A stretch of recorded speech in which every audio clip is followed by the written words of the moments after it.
Chapter 1. It was the 100th anniversary of humanity being introduced to the rest of the universe. In that 100 years, humanity had been given countless gifts from all manner of races, new energy sources, better transport for long trips through the cosmos, gift vouchers to intergalactic spas, the usual stuff you'd get in a galactic welcome package. In all the time they had been exploring the new planets they had been introduced to, humanity only ever gave out one gift, but that gift changed a very fundamental part of the universe's law and order. You see, in the galactic order of things, whenever a new choice was to be made, it would have to go through what seemed to humanity like an endless chain of courts and hearings and debates. Nothing interesting ever happened, and nothing really seemed to get done. This was the reason that everything was fine for so long. Nothing changed, so there was nothing new that could go wrong, until humanity appeared and offered the simple phrase, "Fuck it." Fuck it was the only thing humans had that was of any value to the other races. Being the least advanced and nowhere near the smartest race, all they had was their way of life, vastly different from anything the universe had ever seen before. This meant that as soon as the phrase was introduced, it changed from its original meaning of "I don't really care" and became a great way of letting people express themselves and try new things. In fact, the phrase was so effective it secured humans a place in all future galactic council meetings and a promise that if they were on their best behavior and showed good initiative, then one day they may even be able to join the Universal Council as well. Of course, everyone except humanity knew this would never happen. The Universal Council was only made up of 4 races, and those races were only in charge of the universe because they had been around the longest, but they let humanity dream.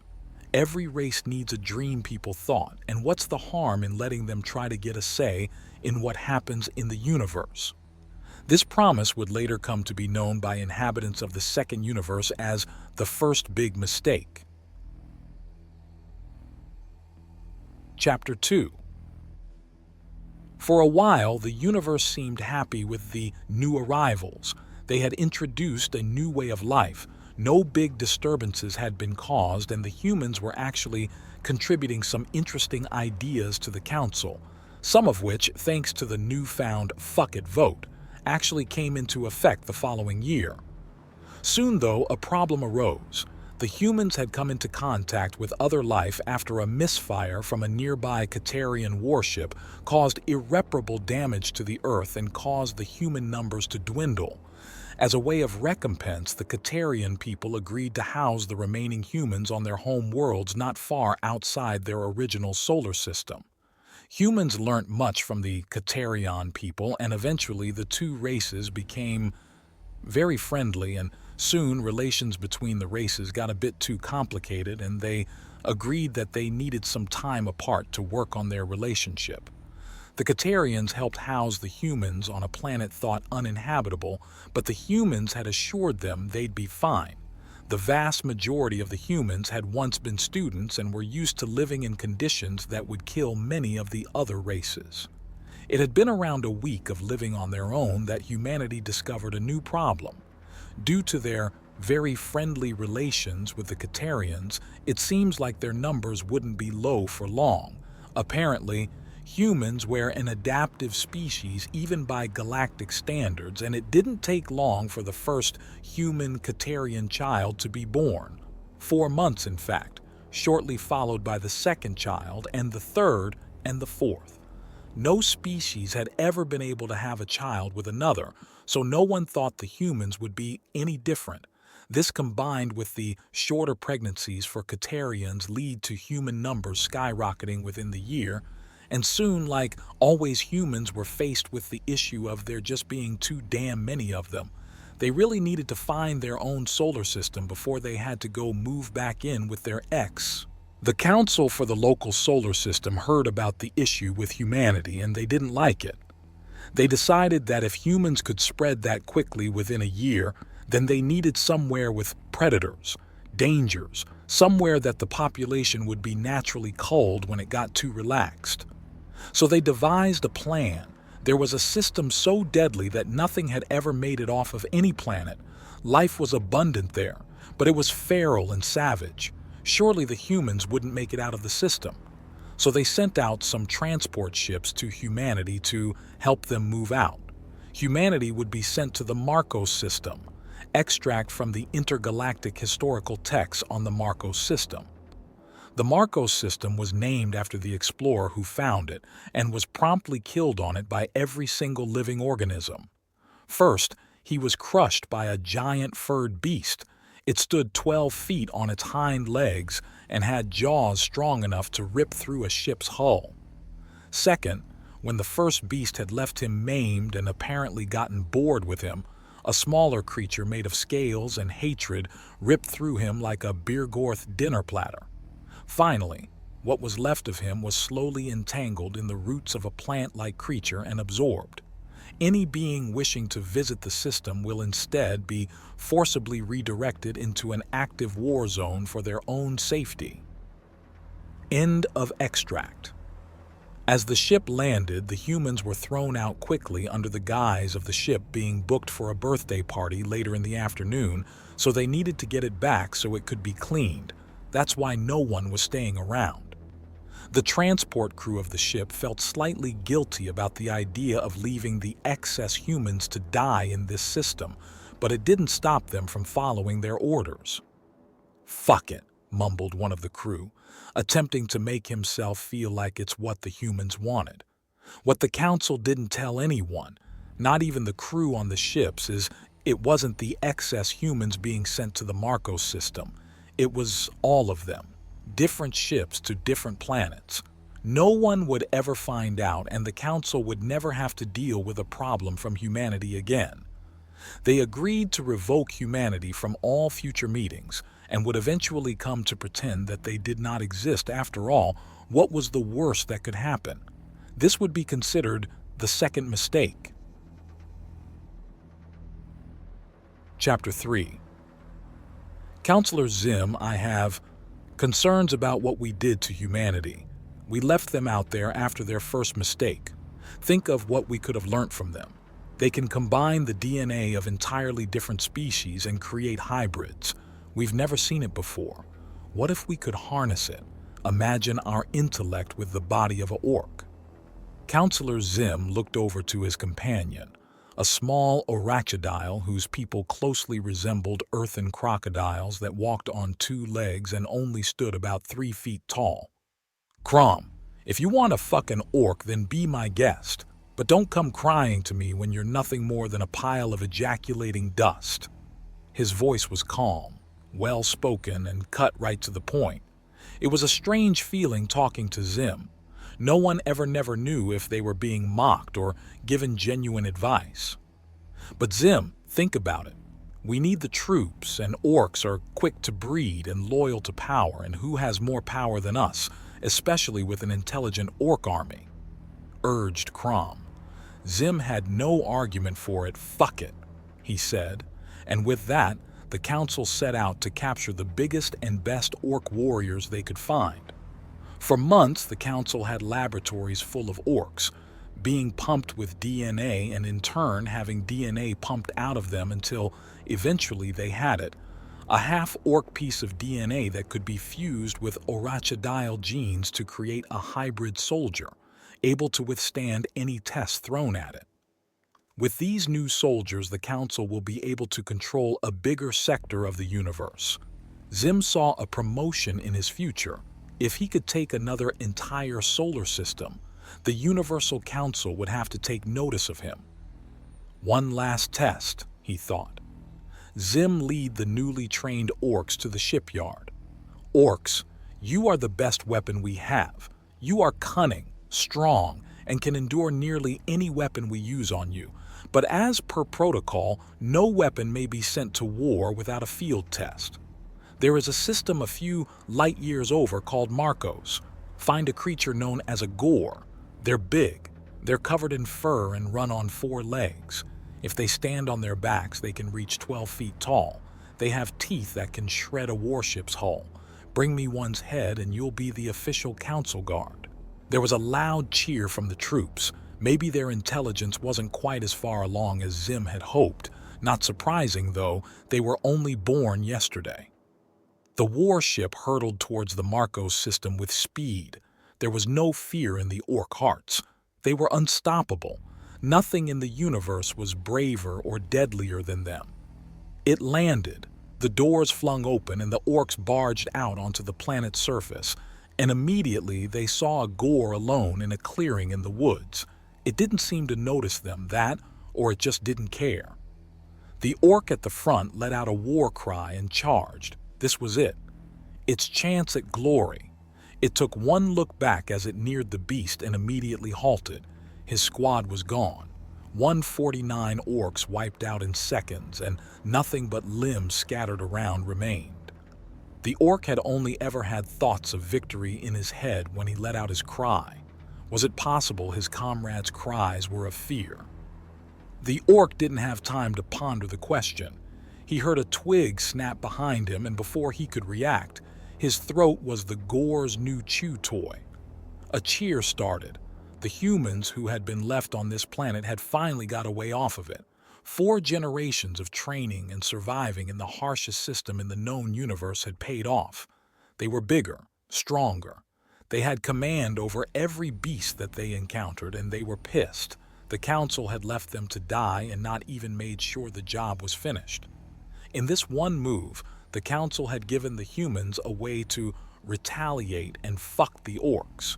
This would be considered the third mistake. Chapter 4.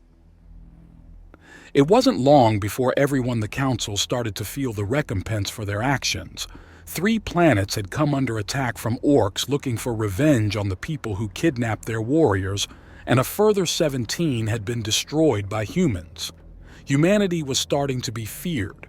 Rumors were spreading of these wild beasts, more vicious than any other race in the galaxy, more cunning than any tactician sent to find a way to stop them.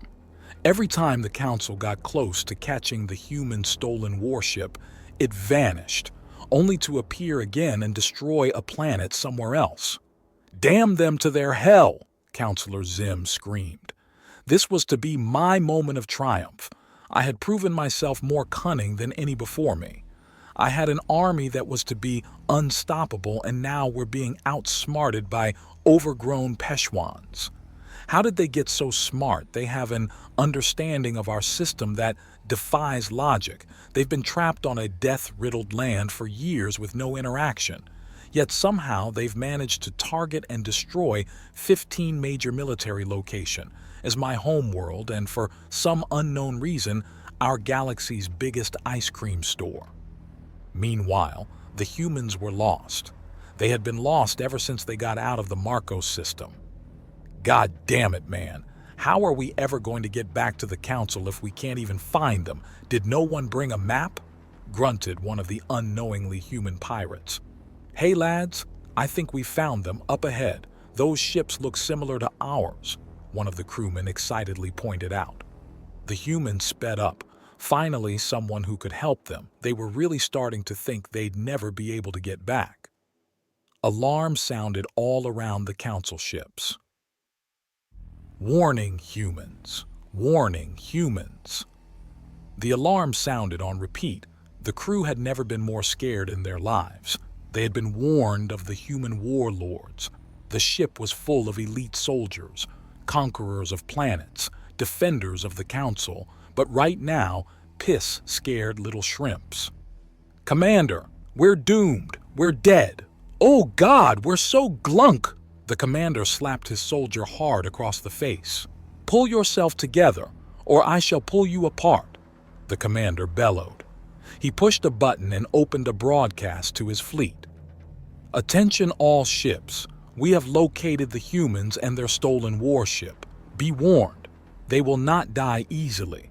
They have proven themselves to be more than a match for any before us. Do not underestimate them. If you have a chance to kill them, take it." The alarms halted. The ship went silent as the human warship came closer. "Soldier, Please tell me you fixed our shielding from the asteroid impact we suffered. The commander whispered to his underling. Yes, sir, it's quite fixed. The only thing that can get, though, is organic matter. Troop transport is available and we can take prisoners. The grunt saluted and marched away. The commander felt relaxed. With the strength of his ship, there was nothing the humans could do to advance. Meanwhile, on the human ship, the engineers were still trying to work out what all the buttons did. Maybe if we talk to them, they'll just let us pass. We only want to find whoever threw those orcs at us. Is there a chance the council doesn't like the orc throwing prick as much as we do? One of the crew suggested. How the hell do we even talk on this thing? It's not like there's a phone. Try that button. The human reached for a button labeled Hail. Maybe one of the letters rubbed off and it used to say high-low. Spelling wasn't a priority in shipbuilding, he thought, and pushed the button. Good work, sir. Just don't push it yet.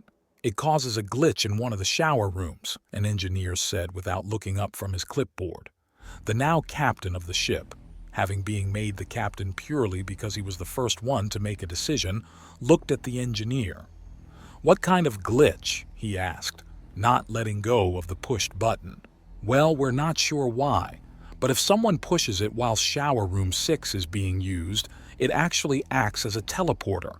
No idea how it works, but we just told people not to use that room. Kind of neat, actually. Meanwhile, in shower room 6, 2 of the accidental space pirates were enjoying some of their well-earned free time. Not that anyone had any sort of work hours. These 2 just felt that they had done enough work to warrant some time off. Do you think we'll get caught? The girl asked, slightly worried, but more about the notion of having to stop rather than the idea of getting caught. No one ever uses this bathroom. One of the engineers broke a shower or something, so people think they'll die if they use it. He replied, Now, are you just going to spend the whole time worrying about stopping? Or are we going to find out what the hell this thing does? He held up a large piece of machinery pilfered from the now destroyed ice cream shop. But before he could do anything, there was a flash of light and the shower room suddenly looked very different and a lot more crowded than it had a few moments ago. Oh, sweet mother of Zenthar! One of the alien crew yelled, What is that? Who are they? Why does he have an ice cream dispenser? The alien ship erupted in chaos from their understanding of events. The humans in the space of a few months had managed to overpower their greatest weapons, steal a galactic warship, destroy 15 planets, and build a teleporter. If the humans had known any of this, then maybe they could have explained everything and would have been able to give the job of bringing the council to justice to someone far more qualified. Unfortunately for everyone in the universe, though, the aliens assumed the humans actually knew what they were doing. This would be known to all in the second universe as the fourth mistake. Chapter 5. The alien ship was in dead silence. Before them was what appeared to be the deadliest creature from the deadliest solar system. Everyone was scarred. The human because he had no idea what was going on, and the aliens because, dear God, what was he going to do with the ice cream machine? The commander approached. Hello, human. Place the ice cream dispenser down and maybe we can work something out. He spoke calmly. He may have been a warlord, but he was also very worried about the naked man's plan. I am the commander of this ship. You may call me Wingdings. He spoke with as much confidence as he could muster. If this was to be their first meeting, he wanted humanity to think of him proudly. Oh, this is an ice cream machine? That would have been really useful to know before I got here. He seemed almost disappointed at how well prepared he was for his shower room activities and how little actually came from it. I guess if we're exchanging names, you can call me whatever you want, really. Mainly, I just get called you there by whoever needs me. You. There seemed to drift off in thought. For the first time in his life, he realized his parents actually forgot to name him. "You there?" The commander spoke up. Everyone in the room stood at attention. "Yes, sir?" No, the one not wearing any pants," he explained. Everyone except the people at desks went back to work. This gave Wingdings a moment of concern, and he made a mental note to have the whole ship cleaned when they made it to a port. By the time Wingdings had made his mental note, there had made a note of his own. This crew wasn't bad. It was like those old documentaries the Katarians had salvaged from Earth. He didn't pay much attention to them. He just remembered their captain sleeping with every alien he could get his hands on, despite his first mate's objections. Deep Space Voyager, or something like that.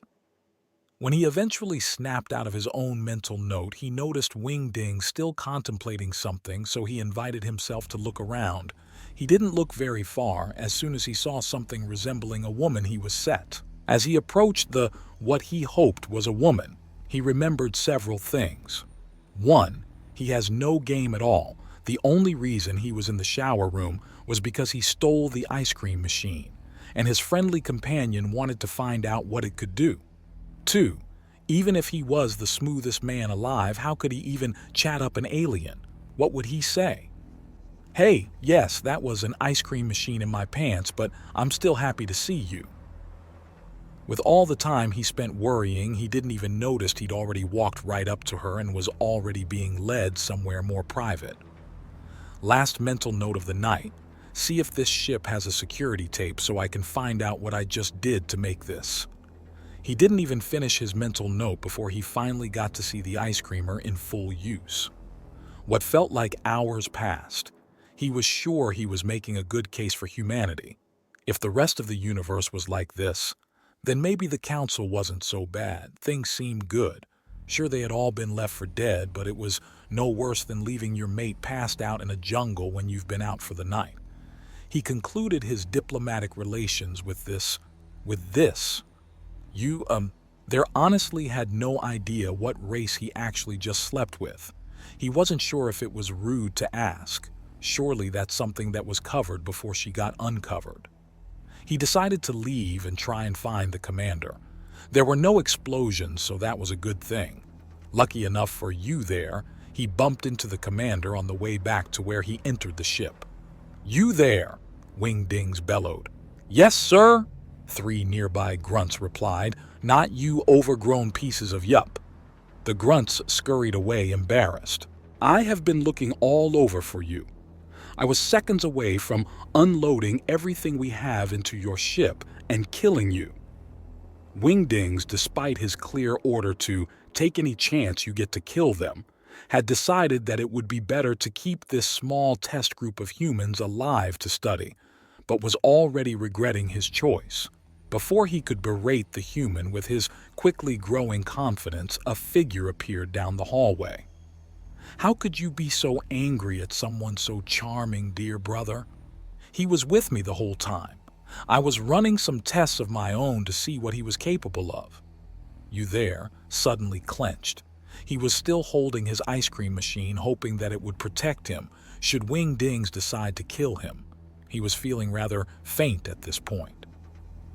"Well, since you caused me so much trouble, did you at least learn anything important, sister?"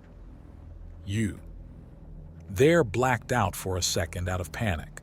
"I learned a great deal of things from him, brother. A great deal." You there was barely standing up.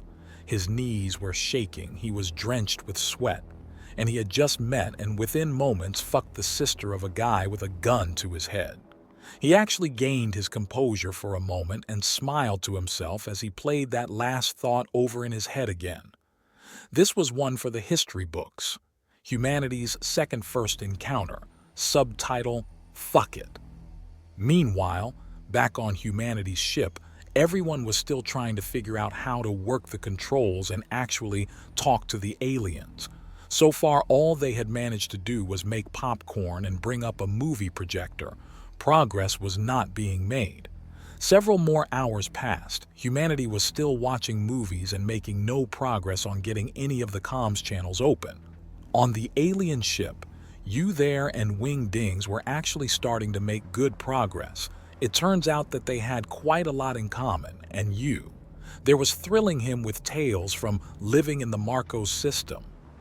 "Oh, you humans, haha, you do make me laugh," said Wingdings. "It almost makes me think I should go and visit the other human planets," he added.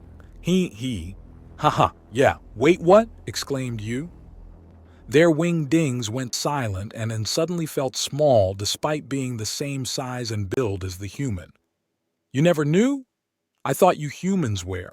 What did you call it? Pack animals?" Chimed in the commander's sister, who still had no known name. He didn't know why he did it, or how he even knew what to do, but you there grabbed the commander by the neck and growled. "We were told we were the only planet that survived, all the others perished, and you're telling me there are others?" Despite his best efforts, Wingdings couldn't make any other noise other than a gurgle as he choked. You there stormed out of the room with his ice cream machine. He marched to what he assumed was the control room and just pushed people off of their consoles. In one rampage, you there flooded the navigation, weapons, shielding, and communications array with strawberry swirl and wrath. He didn't flake when he saw the guard charging him either. With one swing of his arm, he sent them flying. Wasn't able to do that on Marcos, he thought to himself. He stood in the exact spot he appeared in, turned and looked at the biggest glowing thing in the room, and he launched the ice cream machine.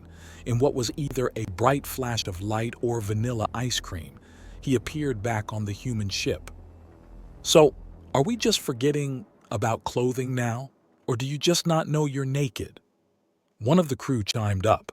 "I'm not complaining about the lack of clothes, but why do you have chocolate chip ice cream on your nipples?" another curious girl asked. "It's a long story, but right now we have to turn around. The council didn't just send orcs after us, and we're not alone." In one day, humans had started to learn what they were, what they could do, and that they had reinforcements. The second universe would remember Wingdings, but not for his courage or battle valor. No, they would remember him as the curator of the fifth mistake. Chapter 6. Humanity was not alone. This shouldn't have come as a surprise, but when you can find the rest of your species at the edge of your own solar system, you'd think someone would have noticed. But before they could go back and pick up the rest of themselves, the humans needed more ships, supplies, weapons. Humanity needed an ally. It was time for them to bite the ultimate metaphorical bullet and ask their ex for help. The Katerions didn't live too far off and may be the only race in the universe to actually like humans. It was long ago, generations had passed, but tales told the Katerions were actually quite sad to have to split with humanity. Maybe this wouldn't be so bad after all. The human warship landed on their old shared homeworld. It was gone. The planet was there were no Katerions to be seen, just more humans. There was something different about them, though. The smallest of them were still as tall as any of the humans from Marcos. The Marcos humans grew concerned. "Sure this is where the Katerions live?" asked one of the crewmen. "According to the maps, this should be it." Another chirped up. Something was wrong. The humans moved back to the ship. They needed to work out what happened to the Katerions.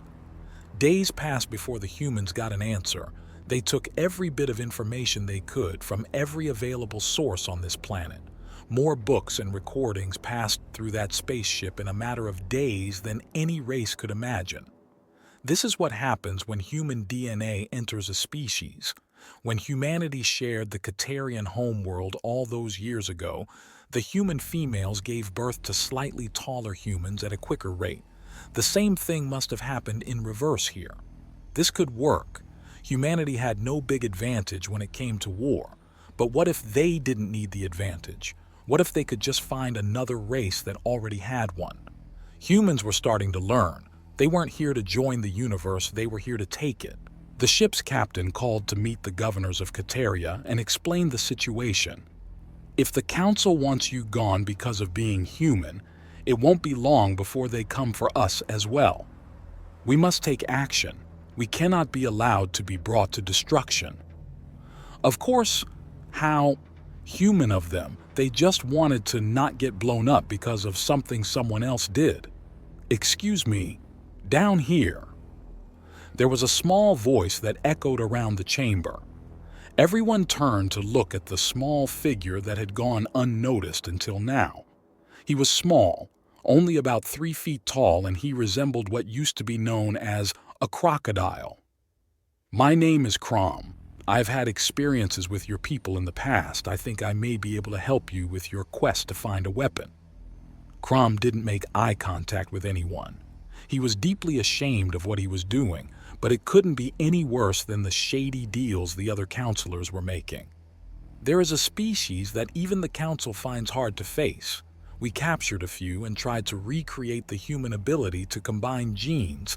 I heard it didn't go so well when they actually met you, though. Even as he spoke, Crom couldn't believe he was standing in a room of the deadliest creatures in the universe and offering to make them worse. "Speak, little lizard," one of the humans demanded. "Orcs," said Crom.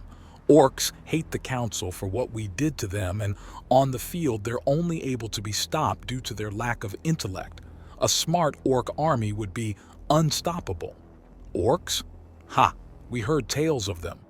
They're big, brutish, and nearly unstoppable. What your council had was not orcs."